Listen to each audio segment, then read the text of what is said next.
গল্প শিয়াল যখন আঙুর ফল খেতে চায়। ঘন সবুজে ঢাকা এক গ্রামের নাম ছিল চাঁদপুরি বন। এই বনটা ছিল অদ্ভুত সুন্দর। ভোর হলেই পাতার ফাঁক দিয়ে রোদ্দুর নামত, পাখিরা গান ধরত, আর বাতাসে ভেসে বেড়াতো কাঁচা ফল আর ভেজা মাটির গন্ধ। এই বনে বাস করত হরিণ, খরগোশ, বানর, কাঠবিড়ালি, আর ছিল এক চতুর শিয়াল। শিয়ালটার নাম ছিল লালু।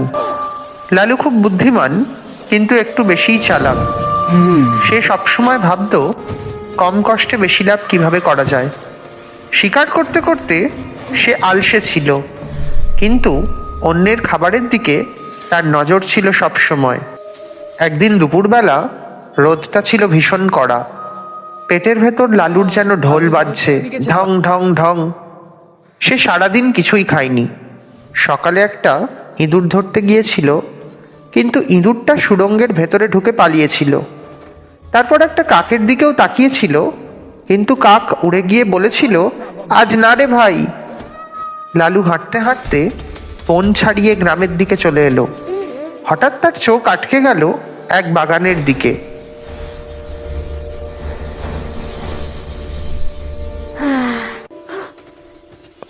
বাগানটার ভেতরে ঢুকেই লালু থমকে গেল। চারিদিকে লতানো গাছ, আর গাছ ভরে ঝুলছে টাটকা রসালো বড় বড় আঙুরের থোকা। রোদে আঙুরগুলো এমন চকচক করছিল যেন ছোট ছোট সবুজ হলুদ রত্ন। লালুর মুখে তো জল চলে এলো। সে বলল, আহা, এমন আঙুর জীবনে একবারও খাইনি। সে কল্পনা করতে লাগলো এক কামড়ে আঙুর ফেটে রস বেরোচ্ছে, মিষ্টি স্বাদে জিভ যেন ভরে যাচ্ছে। লালু গাছটার নিচে গিয়ে দাঁড়ালো। আঙুরগুলো ছিল একটু উঁচুতে। সে লাফ দিল, ধপ, কিন্তু আঙুরে পৌঁছতে পারল না। সে আবার লাফ দিল, ধপ, এবারও না। লালু একটু পিছিয়ে গেল, দৌড়ে এসে লাফ দিল, কিন্তু ফলাফল একই। হাঁপাতে হাঁপাতে সে বলল, আজ শরীরটা ঠিক নেই, আজ শরীরটা ঠিক নেই মনে হচ্ছে। লালু কিন্তু হাল ছাড়ার পাত্র নয়। সে নিজেকে বোঝালো, আমি তো বনের সবচেয়ে চালাক প্রাণী। একটা আঙুর না পারতে পারলে তো লজ্জা। সে আশেপাশে তাকালো। একটা বড় পাথর পড়ে আছে। সে ভাবলো, পাথরের ওপর উঠলে তো নাগাল পাওয়া যাবে। পাথরের ওপর উঠে সে আবার লাফ দিল, কিন্তু পা পিছলে পড়ে গেল ধপ করে। লালুর হাঁটুতে ব্যথা লাগলো, লেজে ধুলো লেগে গেল। লালু এবার সত্যিই রেগে গেল। এই আঙ্গুরগুলো ইচ্ছে করেই এত উঁচুতে ঝুলছে। এই আঙুরগুলো ইচ্ছে করেই এত উঁচুতে ঝুলছে। ঘামে ভিজে গেছে তার গোটা শরীর। খিদে আরো যেন বেড়ে গেছে। তার মনে হলো বাগানের গাছগুলো যেন তাকে নিয়ে হাসছে। হঠাৎ সে দেখলো দূরে একটা খরগোশ দাঁড়িয়ে সব দেখছে। খরগোশ হেসে বলল, কি রে লালু, আঙুর খাচ্ছিস না? লালু থমকে গেল। সে তো স্বীকার করতে পারে না যে সে পারছে না। সে বুক ফুলিয়ে বলল, খাবো কেন, এই আঙুরগুলো তো কাঁচা। কিন্তু দেখছি তো খরগোশ অবাক হয়ে বলল, কাঁচা, কিন্তু দেখছি তো পাকা। লালু নাক সিটকে বলল, দেখতে পাকা লাগলেও ভেতরে টক।